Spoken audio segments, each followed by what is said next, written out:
I'm David Miller, and at 39, I'm the founder of Terraform Interiors. It's a sustainable design firm I poured everything into, every drop of sweat, every last dollar, and a significant piece of my soul to build it from the ground up. Right now, I'm in my Seattle office watching the familiar Washington rain trace paths down the glass. The steady gray rhythm of it always seems to pull my thoughts back to one specific day, almost exactly a year ago. My younger brother Liam's ridiculously lavish birthday celebration. That was the moment the ground shifted beneath my feet.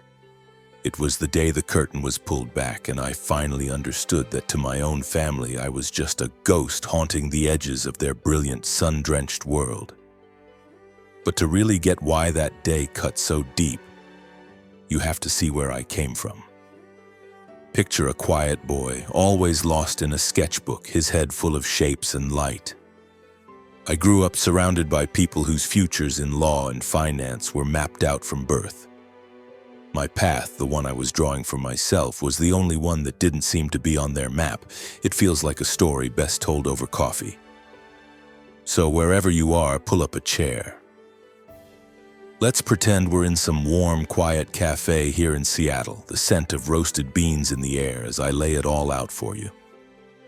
Let me show you how it all started. I can still hear the steady drum of rain on the roof of our two-story house in the Seattle suburbs where my childhood unfolded. It was a summer afternoon in 1999.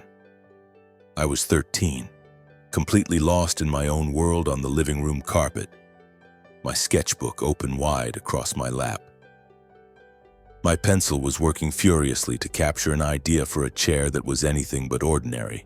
It looked more like a pod from a sci-fi movie, all smooth, flowing lines and legs that seemed to ripple like water.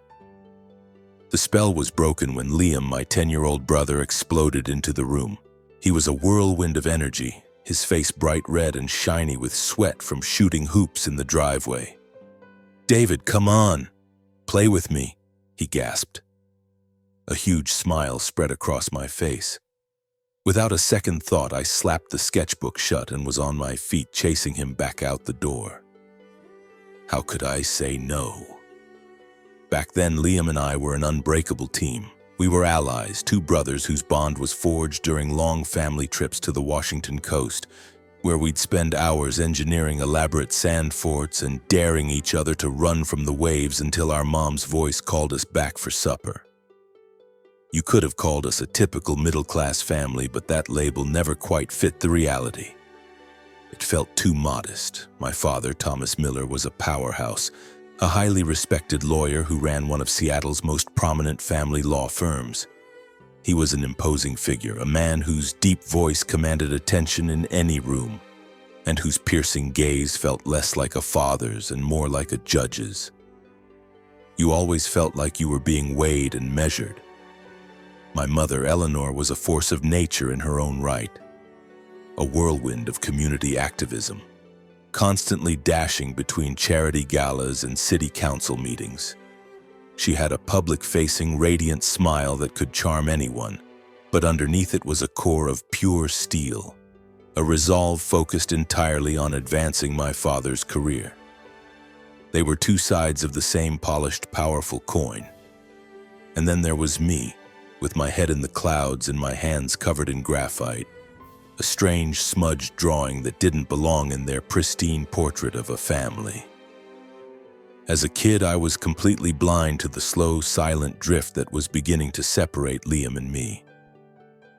For so long, our world had been one of shared confidences, of splitting the last of Mom's freshly baked cookies, of an unspoken alliance against the world.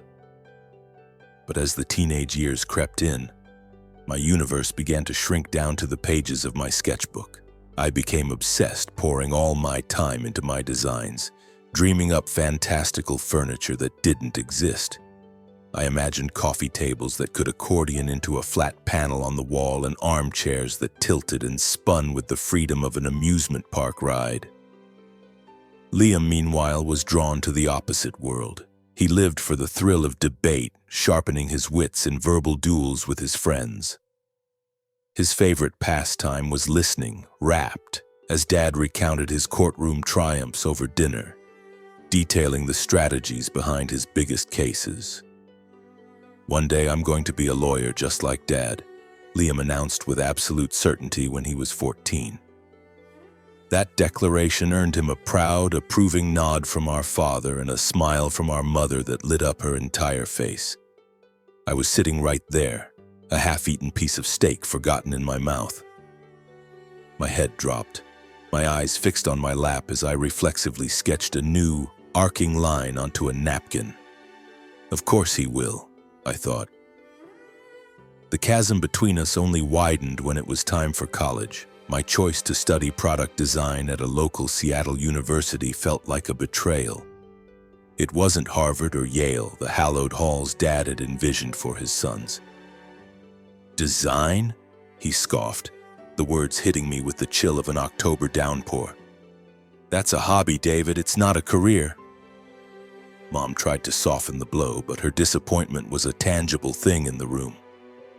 "Oh, David," she'd said, her voice laced with a gentle pity that was almost worse than Dad's anger. "You're so intelligent. You could be a doctor, a lawyer. Anything. Why would you pick something so uncertain?"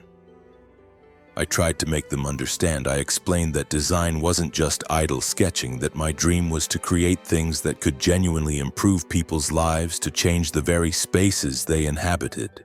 But the look in their eyes told me everything I needed to know. My words were just noise. They simply didn't believe. Liam, on the other hand, was set on the golden path. He was sent to the University of Washington School of Law, our father's alma mater.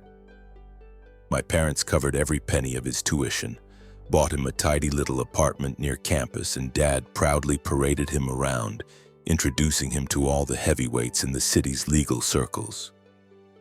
I'll never forget the family dinner where I tried to share some good news. I'd just won an award for a design project at my university. My announcement was met with polite nods before Dad turned the conversation.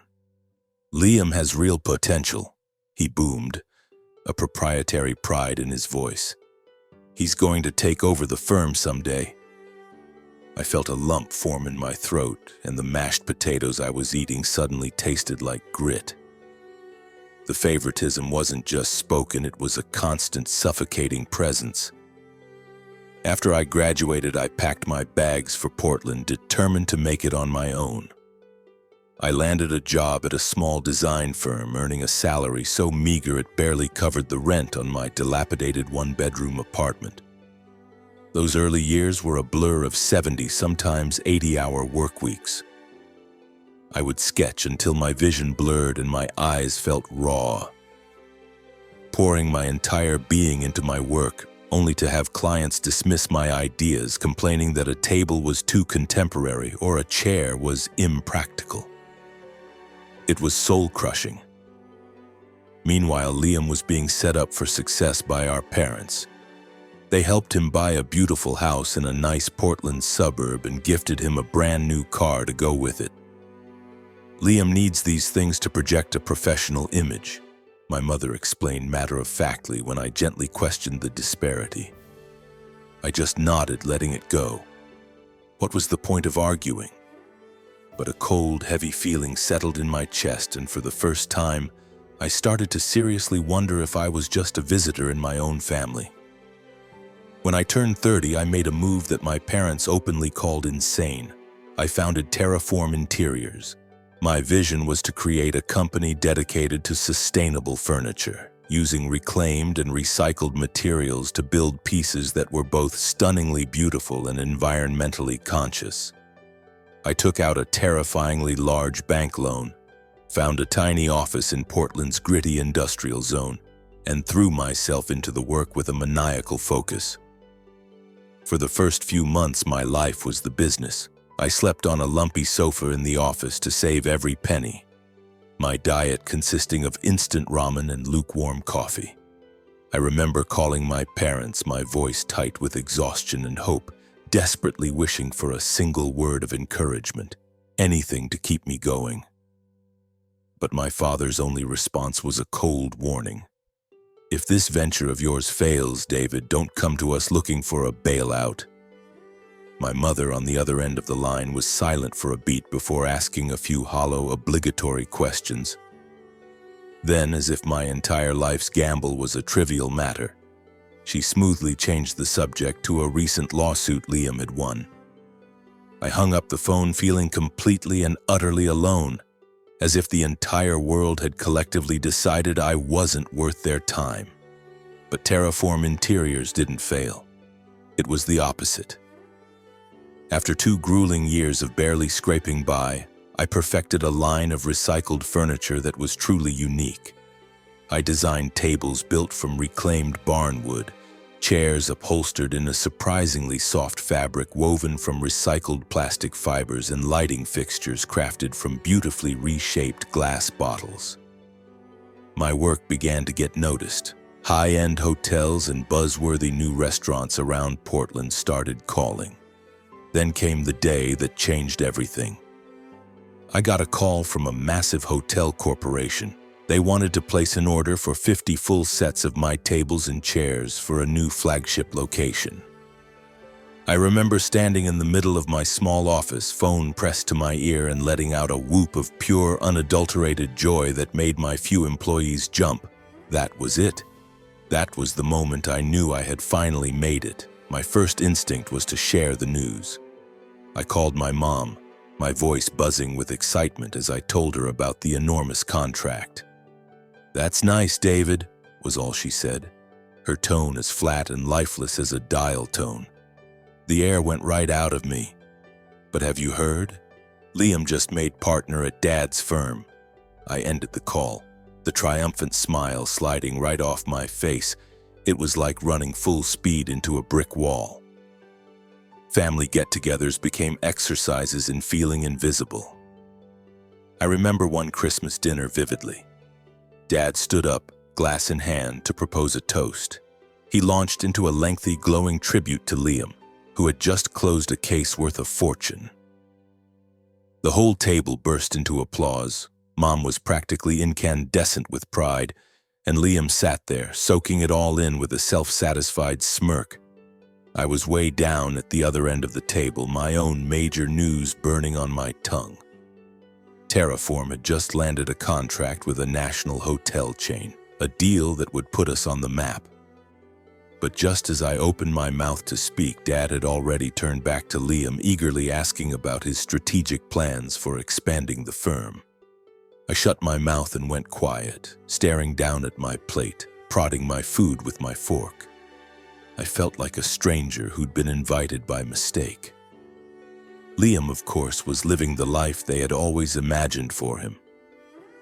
He drove a gleaming Porsche, lived in a sprawling, opulent house in the Laurelhurst neighborhood, and was consistently introduced by our parents as the heir to the Miller family legacy. Every single one of Liam's accomplishments, no matter how minor, was treated like a monumental victory. "Liam just signed a huge new client," Dad would declare at a family dinner, completely oblivious to the fact that I was sitting right there holding the Innovative Entrepreneur of the Year award I'd just been given by the Seattle Business Alliance. "Hello? I'm right here," I'd think. But the words never came out. A quiet, corrosive question began to eat away at me. Would I ever be enough for them? This constant, blatant favoritism was like a low-grade poison, but I kept showing up. I kept trying. I loved them even when that love felt like a raw, open wound that refused to heal. I went to every holiday, sent thoughtful birthday gifts, and held onto a sliver of hope that one day my parents would finally turn to me and say the words I longed to hear. "David, we are so proud of you." But that day never came. Instead, Liam's 35th birthday arrived, rolling in like a dark storm cloud, threatening to obliterate the fragile peace I had tried so hard to build. The Seattle drizzle was still coming down as I drove toward the Fairmont Olympic, a breathtakingly grand hotel in the center of downtown.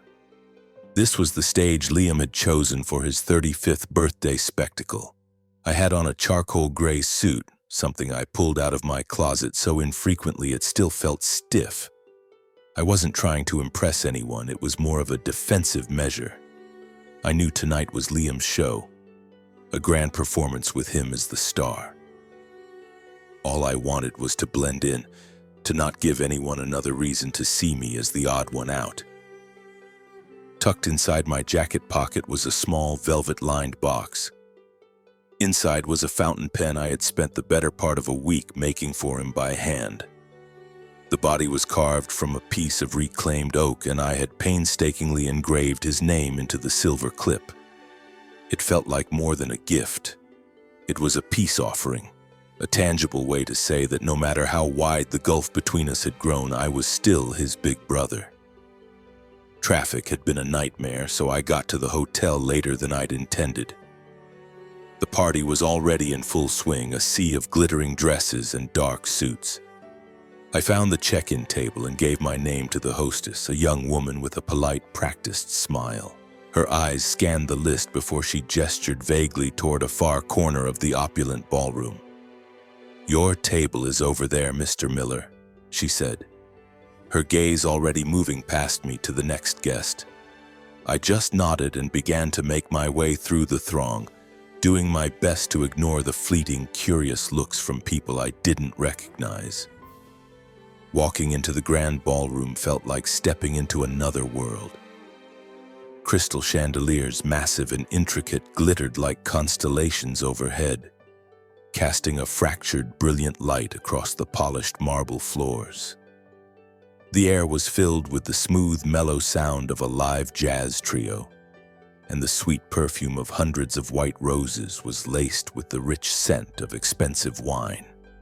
The room was packed. There must have been 200 people there, a glittering ocean of designer gowns and bespoke suits. I saw a few faces I knew, partners from my father's firm, well-known figures from the Seattle business community, even a journalist from the Seattle Times. A cold realization washed over me. This wasn't just a birthday party, it was a power play, a meticulously staged event designed to flaunt Liam's success. It was a victory lap for his latest win, a massive class-action lawsuit that had netted the firm a settlement in the millions. That case had been everywhere. You couldn't escape it in Seattle. It was all over the local news channels and splashed across every major publication. There were deep-dive articles in the Puget Sound Business Journal and endless chatter about it on social media, with clips of Liam's press conferences going viral on YouTube. I'd followed the whole thing, of course. How could I not? Liam had been the lead attorney for Evergreen Development, a massive real estate conglomerate with deep ties to Seattle's wealthiest families. They were being sued by a coalition of environmental groups and low-income community advocates. The coalition was fighting to protect the residents living near the Duwamish River, fiercely opposing Evergreen's plan to build a luxury waterfront resort. Their argument was clear. The project would bulldoze a protected wetland and, even worse, displace dozens of working-class families from their homes to make way for multi-million-dollar condos. The court battle was brutal, but Liam won. Evergreen's resort was approved, the families were served eviction notices, and my father's firm collected a staggering legal fee. So there I was at the party celebrating that victory. When I finally located my assigned table, the air rushed out of my lungs. My heart didn't just sink, it plummeted. They had seated me at the absolute edge of the ballroom, shoved into a forgotten corner right next to a narrow service corridor that led to the kitchen. A large, industrial-sized trash can stood just a few feet away, and the sour smell of discarded food hung in the air. I froze. The other people at my table were complete strangers, probably friends of Liam's, all sipping their wine in an awkward silence, making no effort to speak to one another. My eyes were drawn to the front of the room, to the main stage where my parents and Liam were holding court with the city's elite, their laughter echoing across the hall. The tables up there were draped in shimmering white silk, decorated with towering, magnificent floral centerpieces. My table had a wrinkled paper cloth and a single sad little vase holding a few drooping carnations. I sank into my chair, trying to force down the bitter wave of humiliation that was rising in my throat. It's just an oversight, I tried to tell myself. A simple mistake, but a cold certainty was already settling in my gut. I knew it wasn't. I had seen the look on Liam's face when he'd invited me, a flicker of a smirk that I now understood completely. He thought he was doing me a charity. Still, I had to be sure. I walked back to the front, my steps feeling heavy and slow, and found the hostess again. "Excuse me," I said, my voice tight. "I think there might have been a mistake with the seating. I'm at table 22 next to the service entrance." Her response was instant and delivered without a hint of apology. "There's no mistake, Mr. Miller. Your brother arranged that seating for you personally. He said that's where he wanted you." I fought to keep my expression neutral, but her words felt like a physical blow, knocking the wind right out of me. Liam, my little brother, the same kid I used to build elaborate driftwood forts with on the shores of the Puget Sound, he had intentionally, deliberately shoved me into the shadows. Not just in our family life, but here, tonight, on what was supposed to be his happiest day. He wanted me to know my place. The party started in earnest. I tried to eat the appetizer that was placed in front of me. A pathetic little salad with a few limp greens and a single pale slice of tomato. But the food felt like ash in my mouth. My gaze kept drifting back to the center of the room where Liam stood like a king, holding a champagne flute and laughing with a circle of powerful attorneys. He looked every bit the star. He wore a perfectly tailored tuxedo, his hair was immaculate, and he had that same confident, almost predatory smile I recognized from the cover of a legal journal.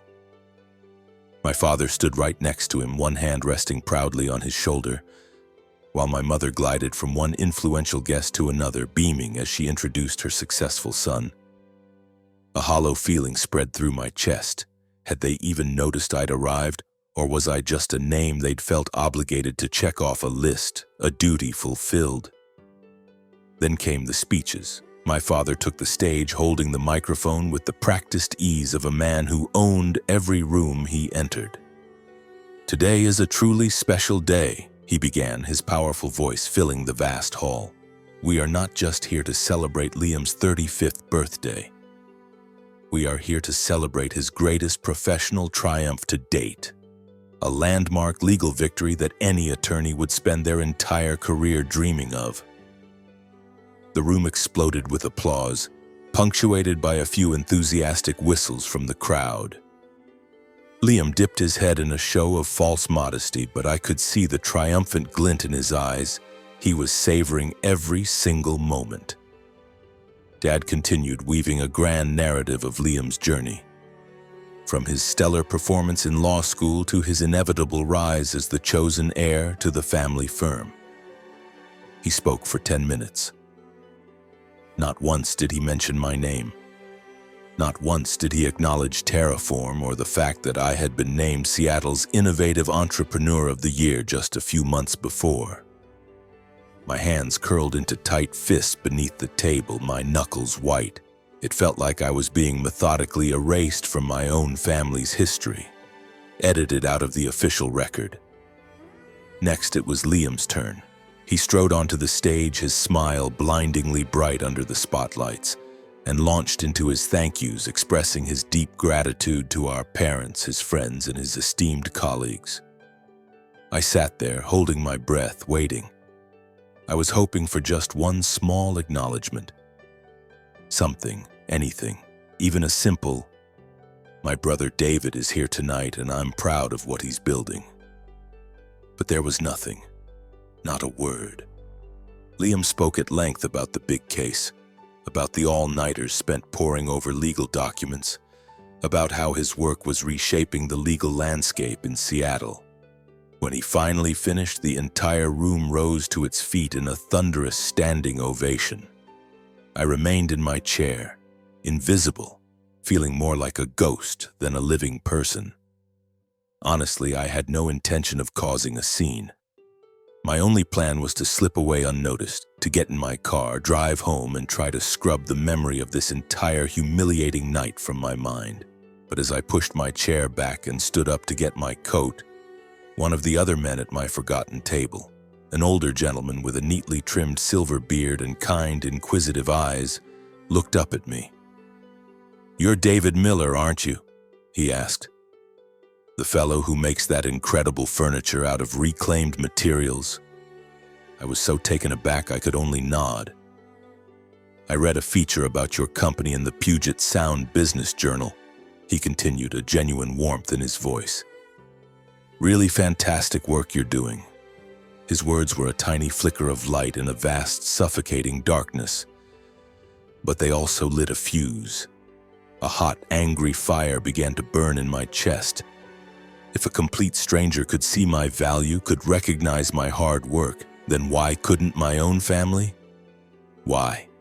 I started walking. My feet carried me straight toward Liam, who was now holding court by the bar, surrounded by a circle of admirers. My heart was hammering against my ribs, but I didn't slow down. I couldn't. "Liam," I called out, my voice louder than I intended, loud enough that the people closest to us stopped talking and turned to look.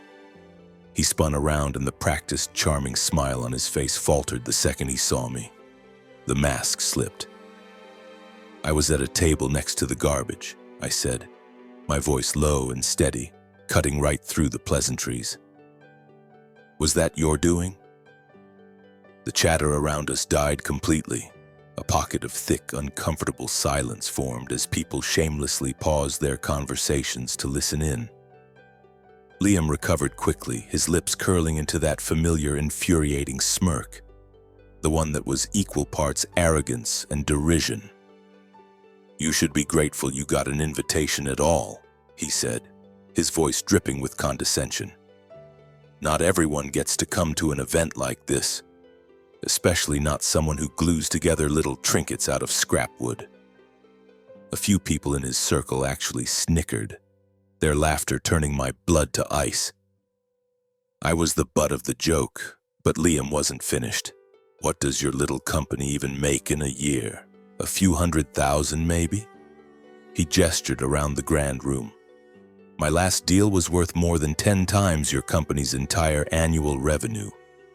You need to learn your place, David." Every word was a shard of glass. I just stood there, frozen, feeling the weight of every eye in that room on me. They were all waiting, waiting to see if I would shatter or if I would turn and flee. But in that moment, something inside me didn't break. It clicked into place. It wasn't a hot flash of anger that washed over me, but a cold, sudden clarity. My entire life I had been running on a hamster wheel, desperately trying to earn their approval, to prove that I was worthy of their love. But standing there in front of my brother and his audience of sycophants, I realized I couldn't be silent 1 second longer. I didn't have to shout. I didn't have to make a scene. All I had to do was speak my truth. I looked Liam dead in the eye, my voice quiet but honed to a razor's edge. "My place?" I repeated his words back to him. "My place is being the guy who built a company from absolutely nothing, with no help from mom and dad, no gifted house, no brand new car handed to me." My gaze didn't waver. "Terraform isn't little trinkets, Liam, it's my dream. It's a real business that's actually changing how people think about design and sustainability." "And you?" I let out a short, bitter laugh. "You think your money and your name make you a better man than me? You are so wrong." The ballroom fell utterly silent. The only sounds were the soft, distant notes of the jazz trio and the rustle of a few shocked whispers from the nearest tables.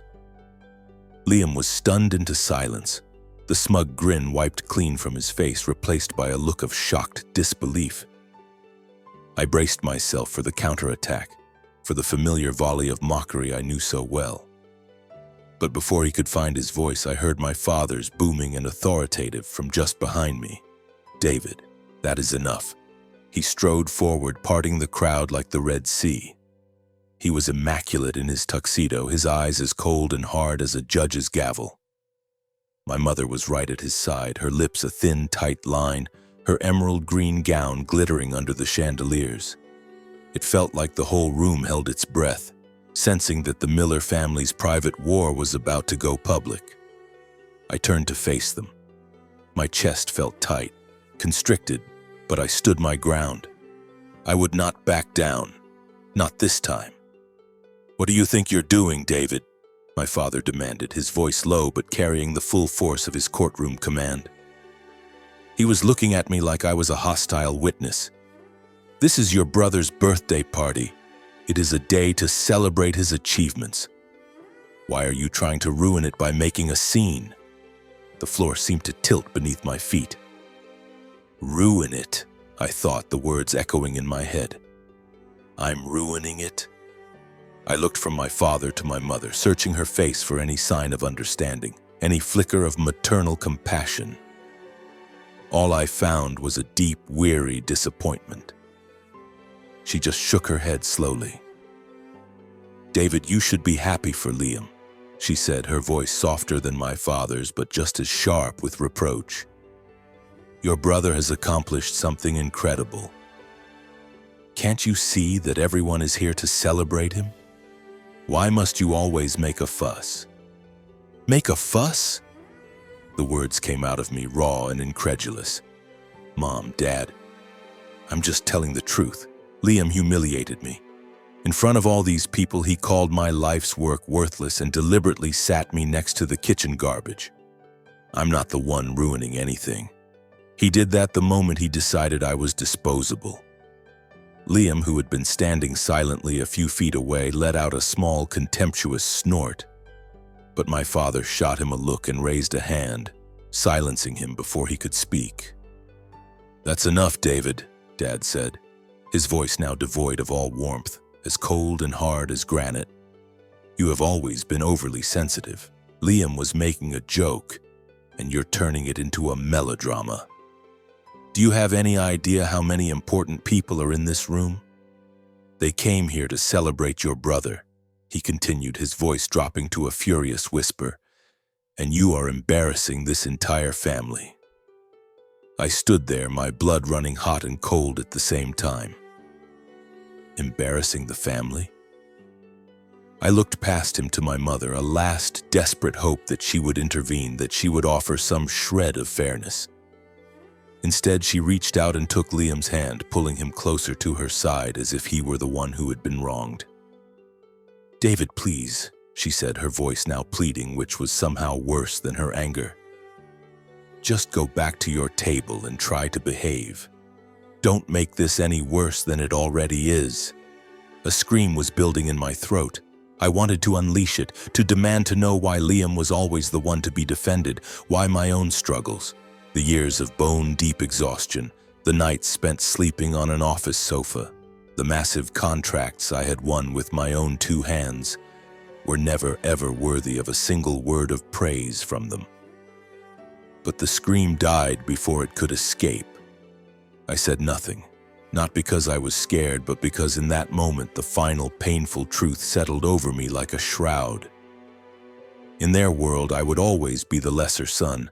I was the one who didn't follow in Dad's footsteps, the one who wasn't bringing in millions like Liam. I took one long, slow breath, turned my back on all of them, and walked out of the Fairmont Olympic. The curious stares and hushed, gossiping whispers followed me all the way to the door. But for the first time in my life, I truly didn't care. I just needed to escape. I needed air. When I finally got back to my small apartment, the familiar scent of old coffee and drafting paper greeted me at the door. I collapsed onto the sofa, not even bothering to take off my damp, wrinkled suit, and flipped open my laptop. Liam's words echoed in my mind, a cruel, repeating loop. Not everyone gets to come to an event like this, especially not someone who glues together little trinkets out of scrap wood. The anger I felt wasn't just at him for thinking I was a failure. It was a deeper, more profound rage. It was because he had said it out loud for everyone to hear. It was because my own family, my father, my mother, my brother, had spent years making me feel like a footnote in my own life. I navigated to LinkedIn, the platform where I shared news about Terraform and kept in touch with Seattle's vibrant entrepreneurial scene. My hands hesitated over the keys for only a moment, and then I started to type. To my fellow Seattle entrepreneurs, I began. My tone wasn't one of anger or bitterness. It was quiet and direct, as if I were sitting across a table from a trusted friend, finally ready to tell my story. Tonight I went to my brother Liam Miller's birthday party, I wrote. He's a celebrated attorney, and the event was also a celebration of his recent victory in the Evergreen development case. I went there hoping to connect with him, to maybe close some of the distance that has grown between us. Instead, I was seated quite literally next to a garbage can. In front of hundreds of people, I was publicly mocked for the work I do. I continued, the words flowing freely now. Terraform Interiors, the company I built from scratch, is not just recycled wood trinkets and, as my brother so dismissively called it, it is a company that stands for something.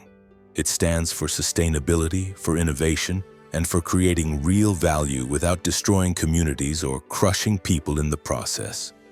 I have spent my entire adult life trying to prove my worth to my family, but tonight I finally understood something. Real respect doesn't come from desperately trying to please the people who are supposed to love you. It comes from staying true to your own values and your own vision. I'm not writing this post for pity or to attack anyone, I concluded. I'm writing it to ask a question. How are we supposed to build a supportive community of founders and creators who lift each other up when our own families can be the first to tear us down? I stared at the screen for a moment, then clicked post. I had no idea what the fallout would be. I only knew that I couldn't stay silent anymore. I had to let someone somewhere know that I existed, that I was not invisible. I shut the laptop, took a long, hot shower, and crawled into bed. But sleep was a distant country I couldn't reach. All night, images from the party flickered behind my closed eyes like a horror film on a loop. Liam's condescending smirk, my mother's strained society smile, the cold, glittering light of the chandeliers that seemed to mock my very presence. The next morning, I woke up groggy and unrested to the sound of my phone buzzing incessantly. It was a storm of LinkedIn notifications. My post had exploded overnight. In just a few hours, it had amassed over 500 likes and nearly 200 comments. I sat up in bed, my heart starting to pound, and began to scroll. A well-known local entrepreneur, the founder of a successful organic food company, had written, "David, I was at the party last night and I witnessed how your brother treated you. It was shameful. Terraform is an inspiration to so many of us in this city. You deserve nothing but respect." Another comment from a designer I admired read, "I've had dealings with Liam Miller's firm before. His only concern is the bottom line, not the human cost. Thank you for having the courage to speak up." Reading comment after comment like these, a slow, spreading warmth filled my chest. For the first time in what felt like a lifetime, I felt seen. I felt validated. But the real shock came when the conversation in the comments section began to pivot, with people starting to dig deeper into the details of Liam's big lawsuit. One user, who identified themselves as a member of the environmental coalition that had fought the Evergreen development project, posted a long, detailed comment. "Liam Miller is not the hero the media is making him out to be," it began. "He represented a corporation that was hell-bent on destroying a vital local wetland and evicting dozens of families from their homes, all so they could build condos for the super-rich. And for what? For a massive legal fee." That comment immediately blew up, attracting hundreds of likes and replies, with others chiming in to share details about the case that I had never heard before. Then another comment appeared that made my blood run cold. It was from someone claiming to be a former paralegal at my father's firm. I saw Liam Miller personally turn down a case for a group of factory workers who had been wrongfully terminated, the Post read. He said their case wasn't profitable enough to be worth his time. He only works for the wealthy. I sat there staring at the screen in disbelief. Liam, my little brother, the one who used to share his Halloween candy with me, was being painted as a ruthless, profit-obsessed shark who would happily sell out his principles to serve the city's elite. Within a single day, my post had been viewed nearly 10,000 times and shared over 1,000 times. The comments kept pouring in. One read, "Liam Miller thinks he's a star for winning that evergreen case, but he never stops to think about the cost to real people." "Working families lost their homes," another user added, "and a precious piece of our local environment was destroyed." Meanwhile, his brother, David Miller, is building a company dedicated to protecting the environment. Tell me, who is the real hero here? I read those words with a strange mix of vindication and a growing sense of guilt. I had never intended for Liam to become the focus of a public takedown, but the simple truth I'd shared had ignited a wildfire, and that fire was about to become an inferno. The tipping point came when Olivia Chen, the celebrated owner of the Cascadia Plates restaurant group and one of Liam's biggest clients, weighed in. Olivia was a titan in the Seattle business world, famous for her commitment to supporting sustainable and ethical local companies. I'd met her once, briefly, at an industry conference after Terraform had designed the interior for one of her new locations. I remembered seeing her at the party, sitting at one of the VIP tables right next to Liam. The following afternoon, she posted a statement on her own LinkedIn page. "I recently retained Liam Miller and his firm for a significant legal matter, based on their public reputation," she wrote. However, after what I personally witnessed at his party the other night and after learning more about the human and environmental cost of the Evergreen development case, I am terminating our contract effective immediately. Cascadia Plates will not do business with individuals who so clearly lack basic integrity. Her post was like throwing gasoline on the fire. It was shared hundreds of times within the hour. The local business community turned on Liam with a vengeance. People started calling him the 1%er's lawyer. And some of the comments were even harsher, labeling him a soulless opportunist. The consequences were swift and brutal. Several of Liam's other high-profile clients, including a major Seattle tech firm, issued public statements announcing that they were re-evaluating their relationship with his law firm. The Seattle Times, the same paper that had sung his praises just weeks before, ran a new front-page story with the headline, "Liam Miller's Big Win: A Victory for Justice or Just for the Rich?" The article took a much deeper, more critical look at the Evergreen case, featuring interviews with some of the displaced families and environmental activists whose voices had been silenced in the courtroom. One quote, from a single mother who had lost her home, hit me like a punch to the gut. "Liam Miller never even looked at us in court," she said, her voice breaking in the recorded interview. "To him, we weren't people. We were just obstacles in the way of his client's billion-dollar project." Reading her words, a profound sadness washed over me. I had never wanted Liam to fail, not really, but I also couldn't deny the truth. He had chosen this path for himself, and it was a path I would never, ever walk. While the Seattle business world was erupting online, my family was not about to sit quietly on the sidelines. That evening, I was in my apartment trying to lose myself in a new design concept for a hotel in Portland when my phone rang. My father's name lit up the screen. I froze, my thumb hovering over the green button. A part of me screamed to just let it go to voicemail, but I knew that delaying the inevitable would only make it worse. I took a breath and answered, "David." My father's voice was ice. It was sharp enough to cut. Do you have any idea what you have done? He demanded without any preamble. The entire city is talking about that post. The firm's clients are calling, demanding answers. You have destroyed Liam's reputation. You have destroyed this family's reputation. You have taken a wrecking ball to the firm I spent 30 years of my life building. I sat bolt upright, my own heart beginning to race.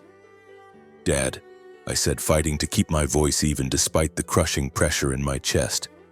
I just told the truth. Liam humiliated me in front of hundreds of people, and you and Mom stood there and defended him. I have spent my entire life trying to win your approval, and what did it get me? A seat next to the garbage.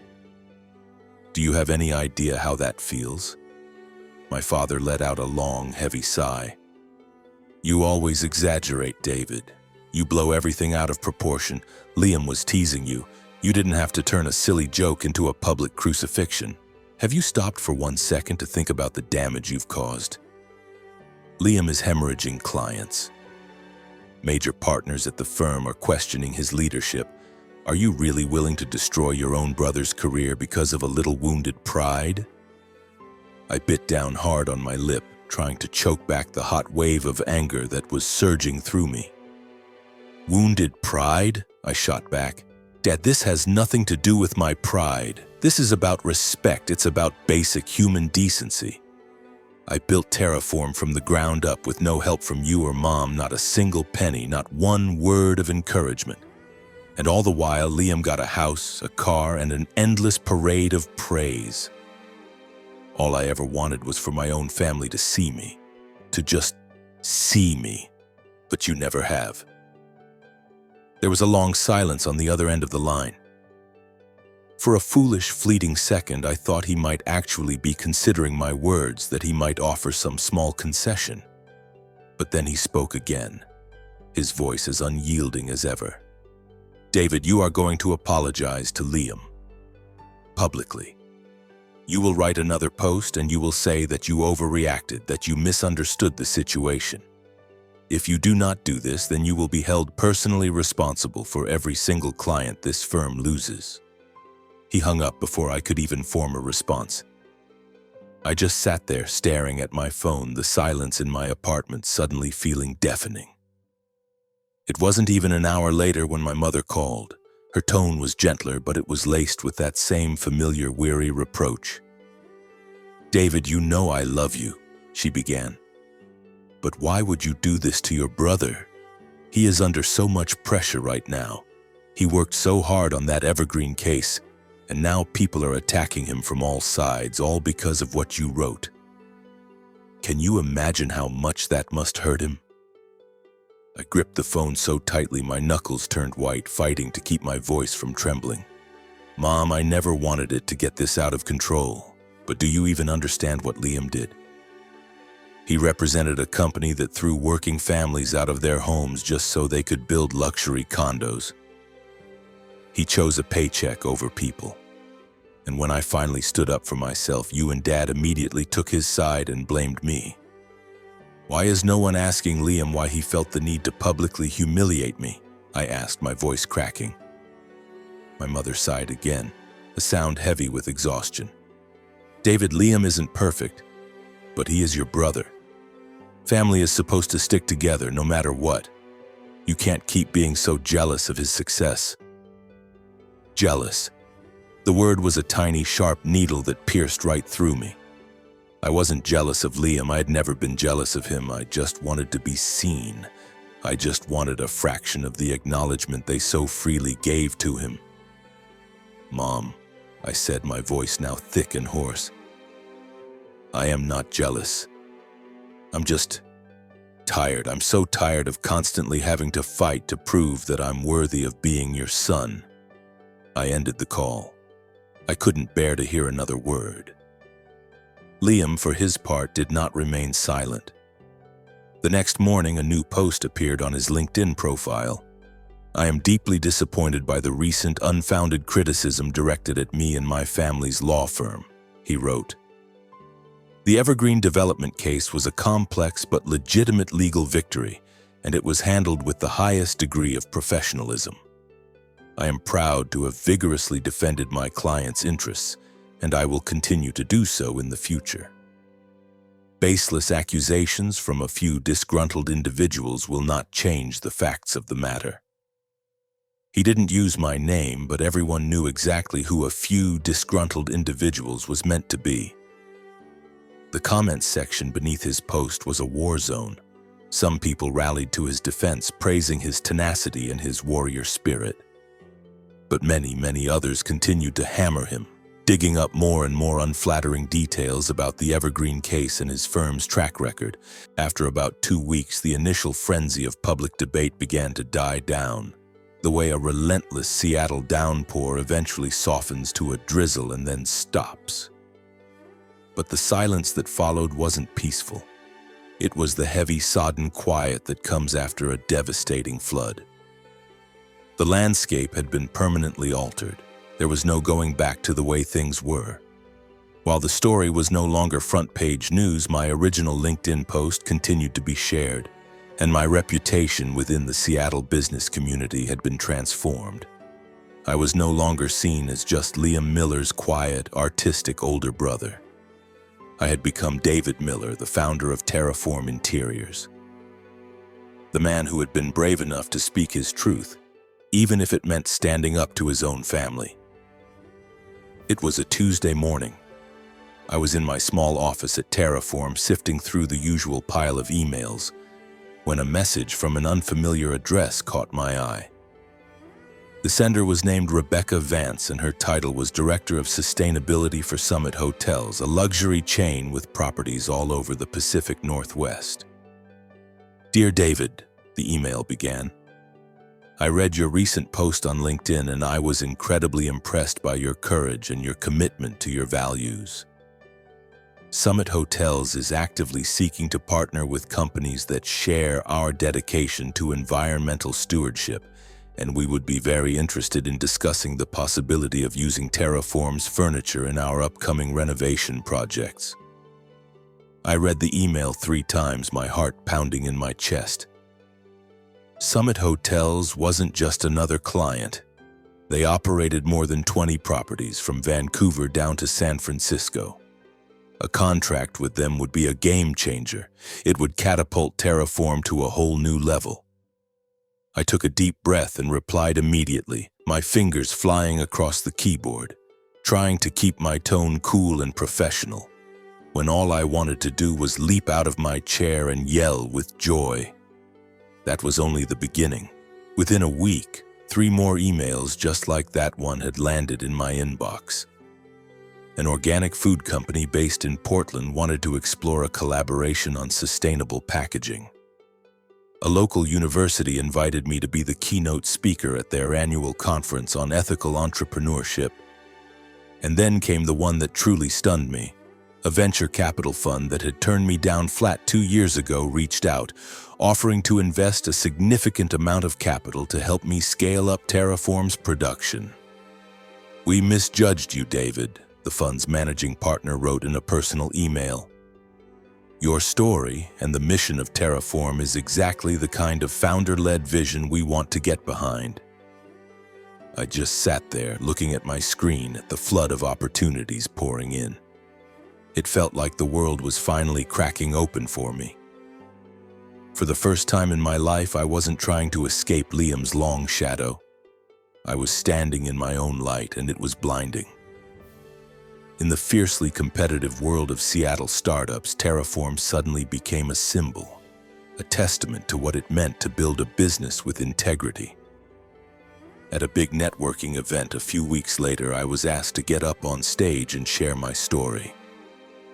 As I stood there under the warm lights and talked about the early days, about sleeping on that lumpy office sofa, about the constant dismissal from my family, about pouring my entire soul into building Terraform from the ground up, the room erupted in applause.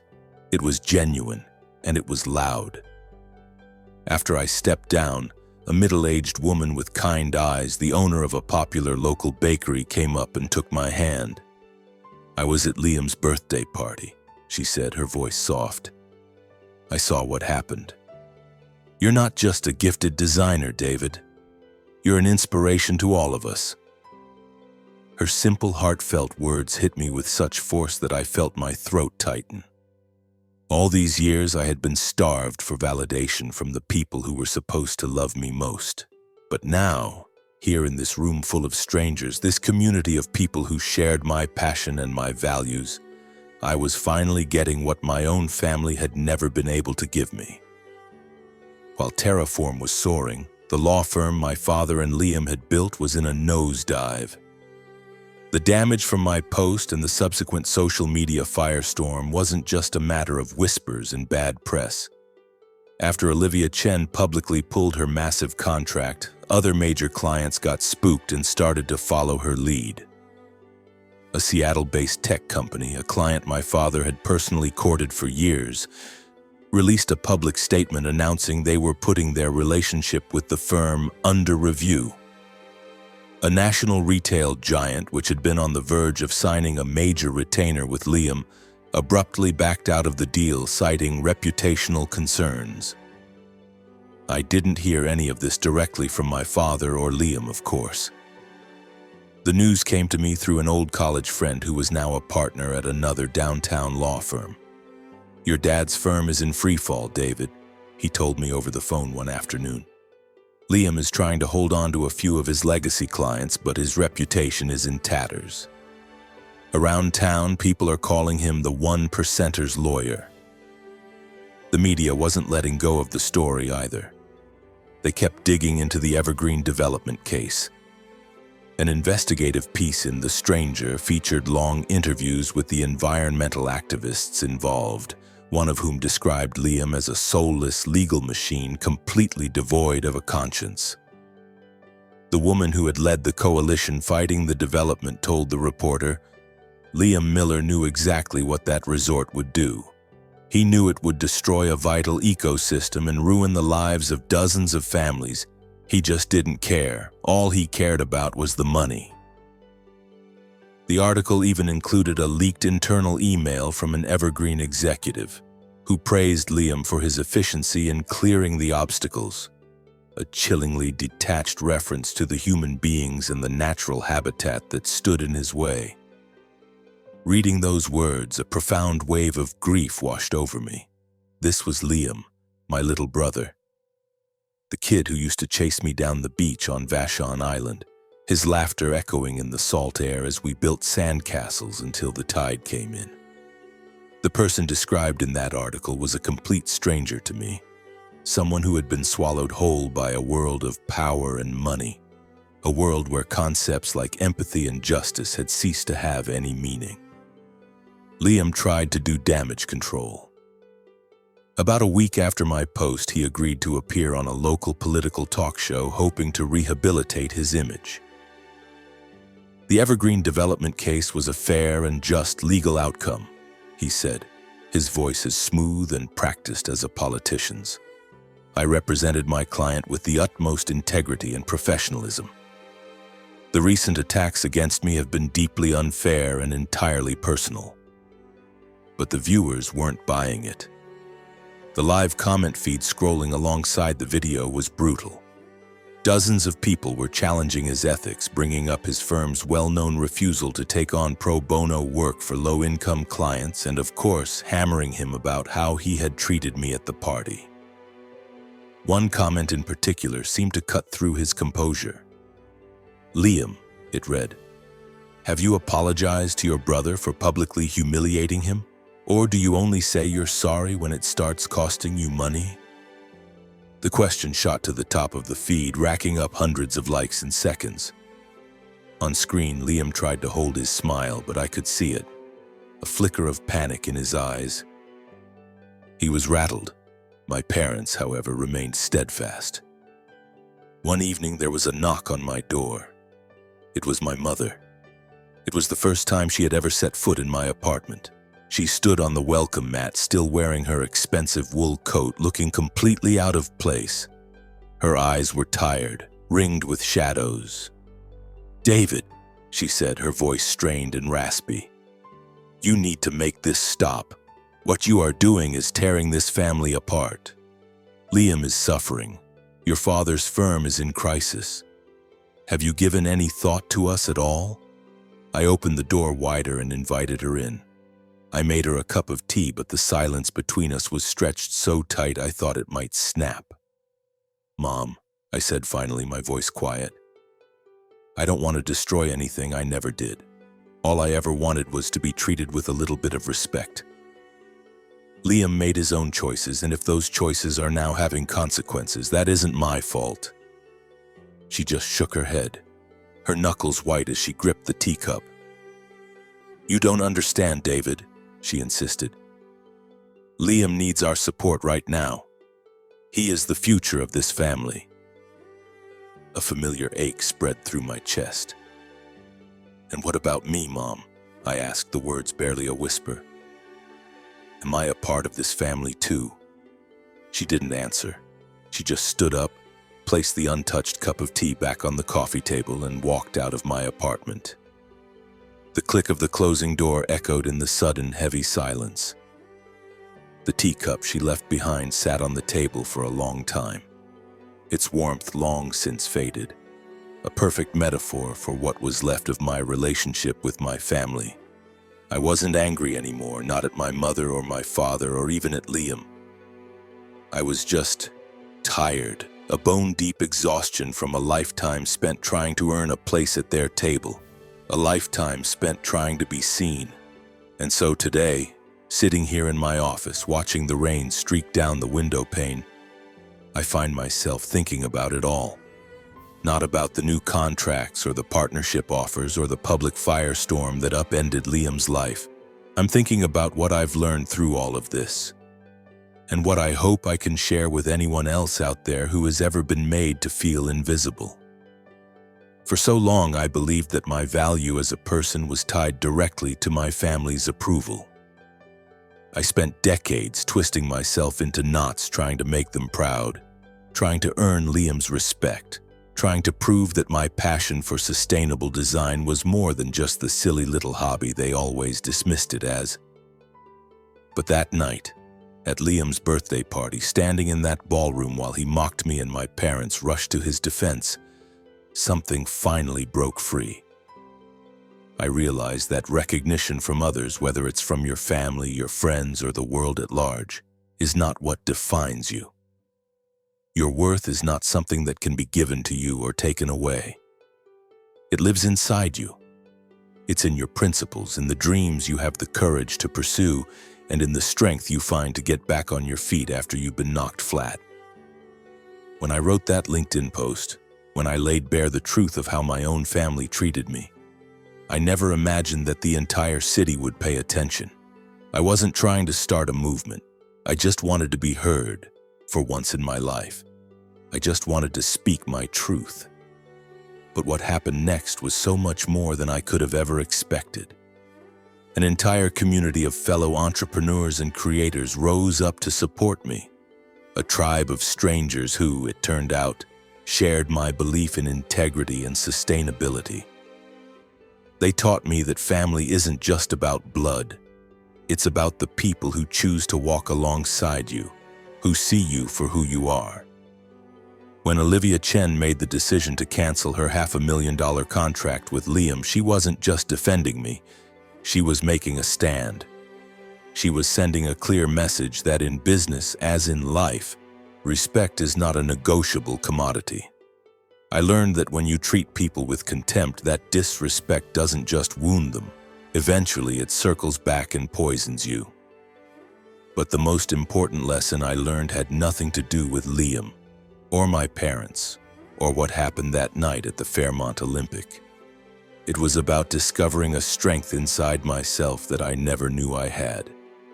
When I finally stood up to my brother, when I typed out those words on my laptop, I wasn't just defending my pride, I was defending my dream. I was defending my very self. Terraform Interiors is more than just a company to me, it's my proof.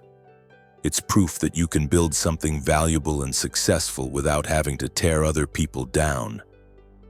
It's proof that you can make a real difference in the world, even if it's just one chair, one table, one piece of reclaimed wood at a time. And in building it, I found my people, a community of young designers, of ethical entrepreneurs, of dreamers who all believe, as I do, that a better, more thoughtful world is possible. So if you're reading this, if you have ever felt unseen or unheard, this is what I want to tell you. Don't wait for someone else to give you permission to be worthy. Don't let the cold shoulders or the dismissive words of anyone, not your family, not your friends, not the world, make you question your own value. Stand up, even if your hands are shaking, even if your voice trembles. Speak your truth, not because you're trying to win a fight, but because your story deserves to be told. You deserve to be heard. And find your people, find the community that will lift you up, not out of obligation, but because they see the world the same way you do. I don't know if Liam and I will ever be brothers again, not in any real sense. I don't know if my parents will ever look at me and say the words I once longed to hear. David, we're proud of you. But the truth is, I don't need to hear them anymore. I'm standing here in my own office, surrounded by my own work, my own dreams. And I know finally that I am enough. I'm David Miller, the founder of Terraform Interiors. I'm the man who learned how to value himself even when his own family couldn't. And if I can find that strength, I know that you can too.